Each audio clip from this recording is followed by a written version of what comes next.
Boa tarde, turma! Tudo bem com vocês? Bom, na aula de hoje de História, nós vamos ver sobre a independência do Brasil. Vamos lá. O dia 7 de setembro é também conhecido como o Dia da Pátria, porque antes da independência do Brasil, o Brasil era colônia de Portugal. Então vamos lá.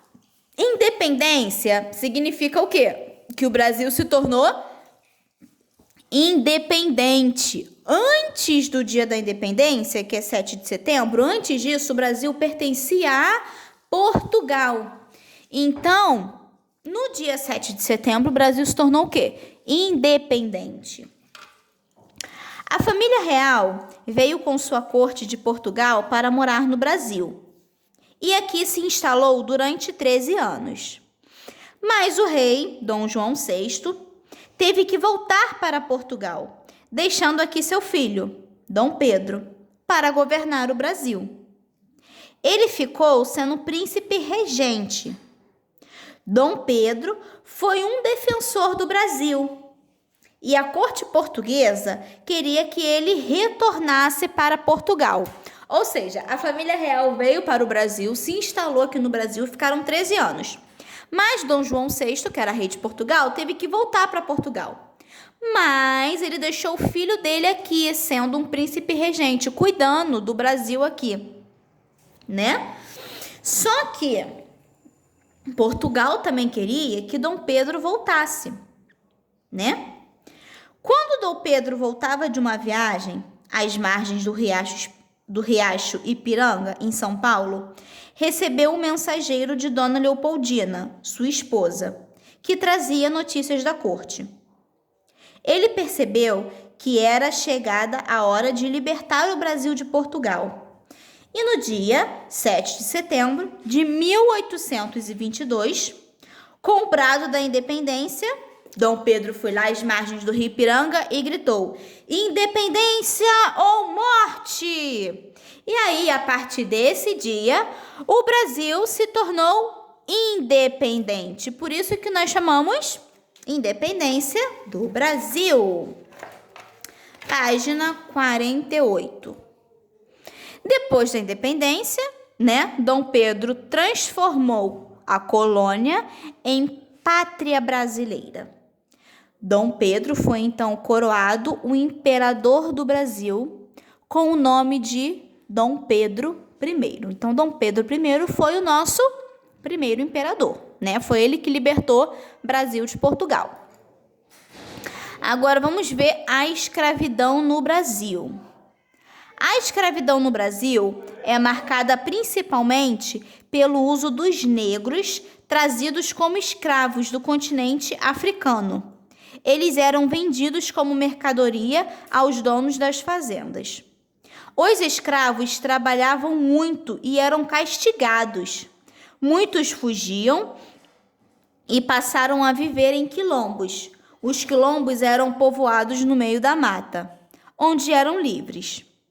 O quilombo mais famoso foi o Quilombo dos Palmares, que era liberado por Zumbi e ficava no estado de Alagoas. Zumbi foi assassinado no dia 20 de novembro de 1965. Por isso, este dia ficou conhecido como Dia Nacional da Consciência Negra, para homenagear o maior ícone da resistência negra ao escravismo e sua luta por liberdade. Alguns brasileiros não estavam satisfeitos com a escravidão. Então, começaram um movimento para libertar os escravos. Eles eram chamados de abolicionistas. A escravidão só foi oficialmente abolida em 13 de maio de 1888. Neste dia, a princesa Isabel assinou a Lei Áurea, acabando com a escravidão no Brasil.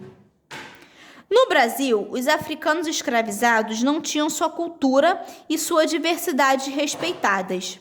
Muitas famílias foram separadas porque eram vendidos para donos diferentes. Trabalhavam nas minas, nos engenhos, serviços domésticos. Muitos vendiam produtos nas ruas e ofereciam serviços. Apesar de todas as dificuldades, muitos africanos que foram escravizados conseguiram construir novas famílias e fazer novos amigos. Ou seja, a escravidão foi uma época muito ruim, né? Por quê? Faziam com que os negros trabalhassem sem respeito, sem salário, né? Eles eram castigados, ou seja, eles não tinham voz, eles não tinham direitos, entendeu? Então, assim, a escravidão foi muito ruim. E escravizar os negros, né, foi, assim, uma atitude não legal, né, que o pessoal daquela época teve, só porque eles eram negros, né, só porque era uma cor diferente. Então, assim, havia muito preconceito, né? Então, graças a Deus, né, em 13 de maio de 1888, a princesa Isabel assinou a Lei Áurea. Então, a partir dessa Lei Áurea, os escravos foram libertados. Olha que beleza, não é?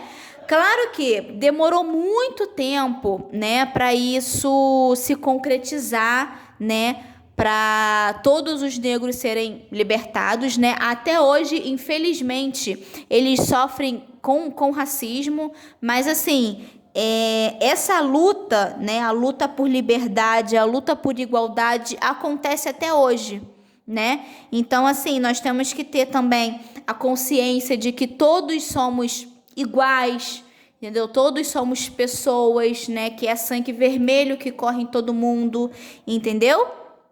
E temos que entender que a escravidão foi uma fase muito ruim para o Brasil. Tá bom, meus amores? Então, ó, para atividades de fixação, nós temos aqui o finalzinho da página 48, tá? E temos aqui o iniciozinho da página 49, para a gente poder fazer, tá bom? Qualquer dúvida, é só chamar a tia Cíntia. Beijinho, meus amores!